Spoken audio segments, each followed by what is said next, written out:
हिमाचल प्रदेश में हुए आउटसोर्स भर्तियों में कथित रूप से 110 फर्जी कंपनियों की ओर से भर्ती करने को लेकर आम आदमी पार्टी की प्रदेश सरकार पर हमला साधा है। हिमाचल आम आदमी पार्टी के अध्यक्ष सुरजीत ठाकुर ने कहा कि मुख्यमंत्री जयराम ठाकुर की नाक के नीचे भगलत तरीके से भर्तियां होती रही, लेकिन सरकार को इस बारे में पता नहीं चला।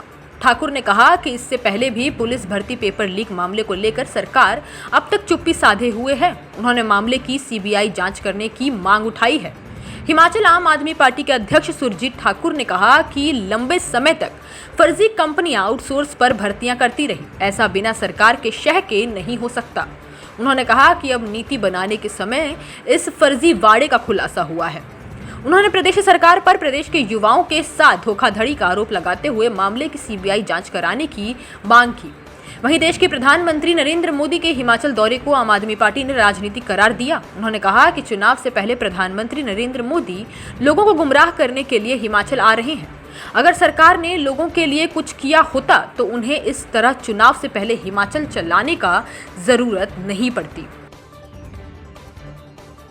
आज ये प्रेस वार्ता में आपको मैं बताना चाहता हूं कि जिस तरीके से 125 ऐसी कंपनियां हैं जो आउटसोर्स में हिमाचल प्रदेश की सरकार को कर्मचारी उपलब्ध करवाती है, तो ये बड़ा दुर्भाग्यपूर्ण है कि समय समय पर ठाकुर जयराम की सरकार है और घोटालों पे घोटाले उजागर हो रहे हैं। कल की खबर के हिसाब से 125 ऐसी कंपनियां हैं जो हिमाचल प्रदेश की सरकार को कॉन्ट्रैक्ट बेस पर कर्मचारियों को उपलब्ध करवाती है। उसमें से आप देखिए कि मात्र 15 ऐसी कंपनियां हैं जो रजिस्टर्ड है और 110 ऐसी कंपनियां हैं जिसका कोई भी पता नहीं है, कोई भी लेखा जोखा नहीं है। तो ये सीधा सीधा इसके तार जो है हिमाचल प्रदेश की सरकार के साथ जुड़े हुए हैं, क्योंकि बिना सरकार की मिली भगत के कोई भी ऐसा काम नहीं हो सकता। जिस तरीके का ये घोटाला हुआ है, ये बहुत बड़ा घोटाला है और हम आम आदमी पार्टी की ओर से इसकी मांग करते हैं कि सीबीआई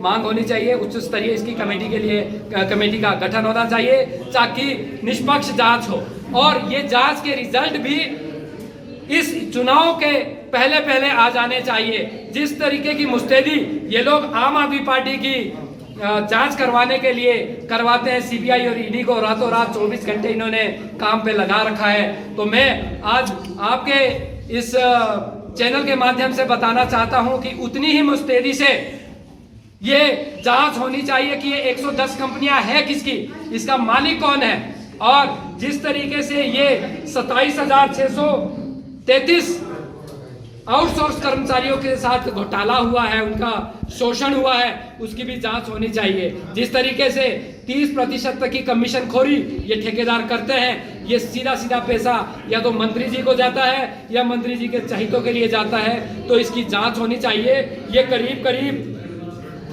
9,94,78,80,000 रुपए का घोटाला है, इसकी जांच होनी चाहिए। यहाँ पर आए दिन जिस तरीके के घोटाले हो रहे हैं, कभी यहाँ पे पुलिस की भर्ती का जो पेपर लीक का घोटाला हुआ उसके आज तक पता नहीं चला कि वो किसने किया, उसके लिए कौन दोषी है। उसी तरीके से ये 110 कंपनियों का मालिक कौन है, ये पैसा कहाँ जा रहा है। पिछले कल CRI के अंदर 80 से ज़्यादा नौजवान बेरोजगार सड़कों पर आए और उनसे 40 हज़ार रुपए की वहाँ पर ठगी, वहाँ पे कमीशन खोरी, वहाँ पे ठेकेदार मांग रहा है कि यदि आप 40 हज़ार रुपया हमें कमीशन दोगे तो आपको नौकरी मिलेगी, अन्यथा सरकारी किसी भी इंस्टीट्यूट के अंदर या किसी भी सरकारी नौकरी में आपको भर्ती नहीं मिलेगी। तो ये जो घोटाला या तो ये उनकी नालायकी है या फिर इनकी ये मिली भगत है, इसका रिजल्ट बहुत जल्दी आना चाहिए और आम आदमी पार्टी इसकी एक उच्च स्तरीय जांच की मांग करती है।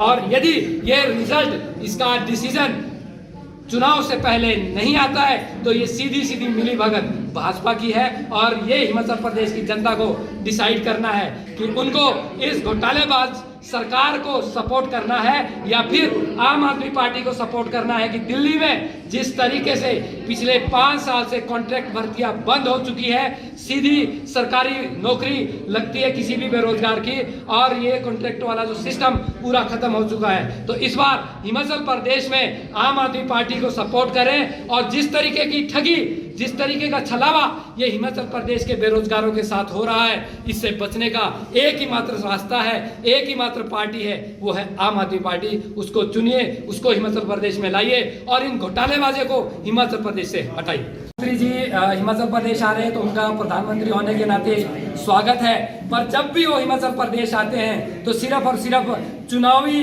वादे करके चले जाते हैं। ये हिमाचल प्रदेश में जो सारे काम चल रहे हैं ये दिखाता है कि हिमाचल प्रदेश का मुख्यमंत्री कितने पानी में है, वो उनके किए हुए काम कितने अच्छे हैं। आज प्रधानमंत्री को हर हफ्ते हिमाचल प्रदेश में आना पड़ रहा है, तो हिमाचल प्रदेश की ये नालायकी है, ये हिमाचल प्रदेश के नेताओं की नालायकी है जो सरकार में बैठे हैं। ठाकुर जयराम की नालायकी है कि उनके नाम पर ना होकर इस बार का चुनाव मोदी जी के नाम पर लड़ा जा रहा है, क्योंकि इन्होंने अगर कुछ किया होता, कुछ हिमाचल प्रदेश की जनता को कुछ करके दिखाया होता तो इनका नाम होता। आज इनका नाम नहीं है, खत्म है। सिर्फ और सिर्फ चुनावी जुमले के लिए यहाँ पे ये प्रायोजन किए जाते हैं। हिमाचल प्लस न्यूज़ के लिए शिमला से पुष्पेंद्र चौधरी की रिपोर्ट।